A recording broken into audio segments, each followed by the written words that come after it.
तो दोस्तों कैसे हो। आज हम बात करने जा रहे हैं एक अपर मून डीमन की जिसको सभी पसंद करते हैं। एक डीमन होकर भी क्यों लोग उसको इतना पसंद करते हैं, क्योंकि जिन लोगों ने मांगा पढ़ी है उन सभी को मालूम है कि क्यों हम लोग उसे इतना पसंद करते हैं। उस डीमन का नाम है अपर मून 3 यानी कि आकाजा। आकाजा का एक ह्यूमन नाम भी है हाकुजी, पर हम उसे इस वीडियो में आकाजा नाम से ही बुलाएंगे और हम इस वीडियो में बात करेंगे कि क्यों उस पर इतने सारे टैटू है। तो जब आकाजा छोटा था तब सभी उसको डीमन चाइल्ड बुलाते थे, क्योंकि उसके बिल्कुल एक डीमन जैसे शार्प दांत थे। जब वो थोड़ा बड़ा हो जाता है तब उसके पिताजी बीमार हो जाते हैं और वो बचपन से ही काम करने शुरू कर देता है। आकाजा अपने पिता से बहुत प्यार करता है और उनका बहुत ध्यान भी रखता है, पर उसके पास इतने पैसे नहीं होते कि उनकी दवाइयाँ ला सके। इसलिए वो चोरी करना शुरू कर देता है और इसके लिए उसे बहुत स्ट्रांग बनना पड़ता है, क्योंकि पकड़े जाने पर उसे बहुत मार पड़ती है। अपने पिता को ठीक करने के लिए वो रोज चोरी करता था ईडो में, और जब भी पकड़ा जाता था उस पर एक टैटू जैसी लाइन बनाया करते थे, जिससे पता चलता था कि ये एक चोर है और एक क्रिमिनल है ईडो का। एक दिन आकाजा को फिर से चोरी करते वक्त पकड़ लिया जाता है और उसे रस्सी से बांध दिया जाता है और उसे बहुत मार पड़ती। उसी समय उसके ऊपर बनी हुई 3 लाइन को देख लिया जाता है और उसको बोला जाता है कि तुमने पहले 3 बार चोरी की है और इससे आगे अगर तुमने चोरी की तो तुम्हारे दोनों हाथ काट दिए जाएंगे। वो हंसते हुए बोलता है, अगर तुमने मेरे हाथ काट दिए तो मेरे पास पैर भी है।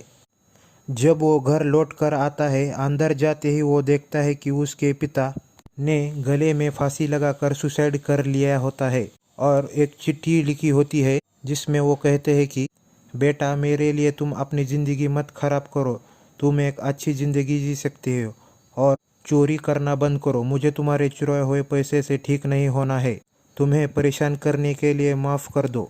और वो सुसाइड कर लेता है।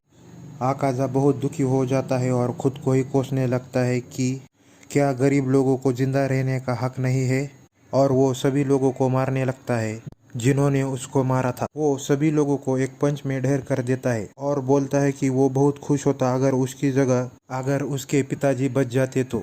तभी अचानक एक आदमी वहाँ आ जाता है और तालियां बजाते हुए बोलता है, तुम बहुत अच्छा लड़े और सभी 7 आदमियों को अकेले ही सिर्फ अपने हाथों से हरा दिया। आकाजा उस पर भी हमला कर देता है, पर वो आदमी उसे एक पंच में हरा देता है और उसके टैटू देखकर बोलता है कि तुम एक ईडो के क्रिमिनल हो। फिर वो आकाजा को अपने घर ले जाता है। उस आदमी का नाम होता है केजू। वो एक टीचर होता है मार्शल आर्ट जूडो का, पर उसके पास एक भी स्टूडेंट नहीं होता, इसलिए उसको दूसरा भी काम करना पड़ता है। उसकी एक बीमार बेटी होती है जिसका नाम होता है क्यूकी। वो उसका ख्याल आकाजा को रखने के लिए कहता है और आकाजा क्यूकी का ध्यान रखता है। वो बहुत बीमार होती है, इसलिए आकाजा उसके सर के ऊपर रखा हुआ कपड़ा बार बार बदलता रहता है और पूरी रात उसका ध्यान रखता है। एक दिन क्यूकी उसे कहती है, मेरी वजह से तुम बाहर नहीं जा पा रहे और कुछ भी ट्रेनिंग नहीं कर पा रहे हो। तभी आकाजा कहता है, मुझे खेलना पसंद नहीं है और जब भी मुझे फ्री टाइम मिलता है तो मैं उस टाइम में ट्रेनिंग करने जाता हूँ। मैं अपने पिता का भी ध्यान रखता था, इसलिए मुझे आदत है। क्योंकि बोलती है, पर एक बार तो तुम्हें बाहर जाना चाहिए।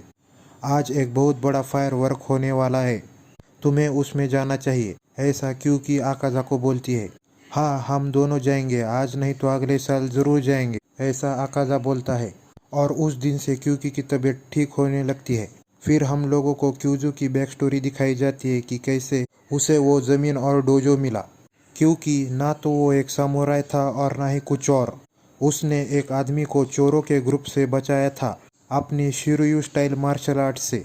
उस आर्ट को देखकर वो आदमी बहुत इम्प्रेस हो गया, पर उसके पास उसे देने के लिए कुछ भी नहीं था, इसलिए उसने अपनी ज़मीन और डोजो को केइजू को दे दिया, जिससे कुछ लोगों को अच्छा नहीं लगा। उनको वो ज़मीन और डोजो चाहिए थी, इसलिए वो काइजू को परेशान करने लगे और उसी वजह से काइजू को स्टूडेंट मिलने में बहुत दिक्कत होने लगी।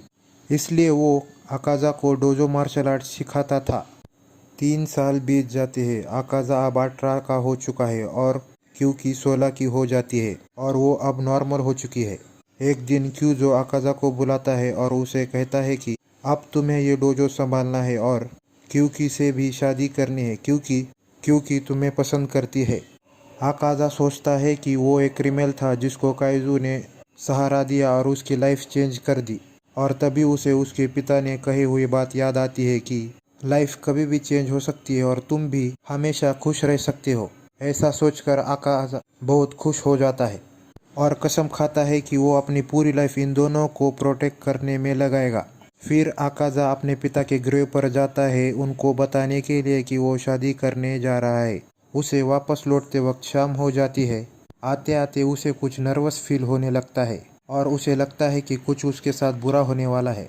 उसे कुछ वियर्ड फील होने लगता है और जब वो घर पहुंचता है तो देखता है कि क्यूकी और केजू दोनों की मौत हो चुकी है और उन दोनों को उनके नेबर्स ने उनके कुएं में जहर डालकर मार दिया था, क्योंकि वो उन दोनों से 1v1 में कभी भी नहीं जीत पाते थे। ये देखकर आकाजा को बहुत गुस्सा आ जाता है और वो खुद से कहता है, फिर एक बार वैसा ही हुआ। जो लोग मुझे सबसे करीब थे वो लोग अब मुझसे बहुत दूर हो चुके हैं। और वो गुस्से में नेबरहुड के डोजो में जाकर वहाँ सभी 67 आदमियों को अकेले ही अपने सिर्फ हाथों से मार देता है। तो बताओ दोस्तों, जब एक बच्चे को पैदा होते ही डेविल्स चाइल्ड बोला जाता है, जब वो अपने पिता को बचाने के लिए चोरियां शुरू कर देता है, उसको मार पड़ती है। ये बात सुनकर उसके पिता खुद खुशी कर लेते हैं और वो अकेला पड़ जाता है। फिर भी वो काइजू के साथ रहने लगता है। वो क्यूक्यू को संभालता है और जब वो एक परिवार बन चुके होते हैं, वहाँ उसे संभालने वाले, उसे प्यार करने वाले, उसे सुधारने वाले मिल जाते हैं। तो उसकी किस्मत तो देखो, वो लोग उसे वो सब कुछ छीन लेते हैं, सभी को मार देते हैं। जिससे वो प्यार करता है, जिसके साथ वो रहना चाहता था, उनको प्रोटेक्ट करना चाहता था। तो ऐसा लड़का एक डीमन चाइल्ड से अपर मून डीमन क्यों ना बने और हाकुजी से आकाजा क्यों ना ही बने। वो सभी को मारकर जा ही रहा था कि उसके सामने मुजान आ जाता है और उसे बोलता है कि मैं 12 लोगों की एक पावरफुल डीमन टीम बना रहा हूँ और तुम उसमें से एक हो। ऐसा बोलकर वो आकाजा के सर में अपना हाथ घुसा देता है। आकाजा के पास कुछ भी नहीं है जिसे वो प्रोटेक्ट कर सके और जिसके साथ वो रह पाए, इसलिए आकाजा को अब कुछ भी फर्क नहीं पड़ता, चाहे वो डीमन बने या फिर इंसान। और मुजान उसे एक डीमन बना देता है जिसका नाम होता है आकाजा। तो दोस्तों, आज के लिए बस इतना ही। मिलते हैं अगली वीडियो में, तब तक के लिए थैंक्स फॉर वॉचिंग।